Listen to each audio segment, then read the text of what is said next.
క్రీస్తులో మనమందరం ఒకే శరీరం అంటే అర్థం ఏంటి తెలుసా? పేద ధనిక కులాలు లేకపోతే ఏమండి ఉద్యోగాలు, ఈ తేడాలు మందిరంలో ఉండకూడదు.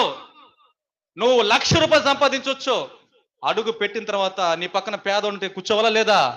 చెప్పండి నోరు తెరిసి. కూర్చోవాలి.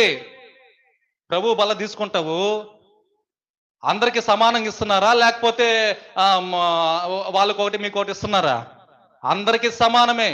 పేదోడు చేయి పెట్టాల్సిందే, ధనవంతుడు కూడా చేయి పెట్టి తీసుకోవాల్సిందే. ప్రభు శరీరం అందరికి సమానమే, సంఘములో కూడా అందరూ సమానమే. యేసుక్రీస్తు వారు కూడా శరీరాన్ని విరిచి ఆ ఒక్క రొట్టెనే విరిచి అందరికి ఇచ్చాడు శిష్యులకి. అంతేగాని రే బాబు నేను ఒక రొట్టె ఎంచుకున్నాను, మీరు ఒక్కొక్క రొట్టె తీసుకొని తినండి అని చెప్పలేదు దేవుడు. ఏమన్నాడు? ఆ రొట్టెనే విరిచి ముక్కలు చేసి శిష్యులందరికీ కూడా ఇచ్చాడు. అంటే ఆ గుంపులు ఎవరున్నారు?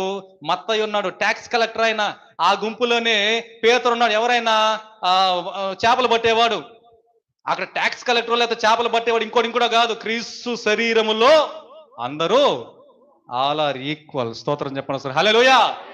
అందరూ సమానమే. కాబట్టి మన చదువు, మన ఉద్యోగము, మన స్థాయి, మన పేరు అన్ని ఎక్కడ వదిలేసి రావాలా? గేటు బయట వదిలేసి రావాలా.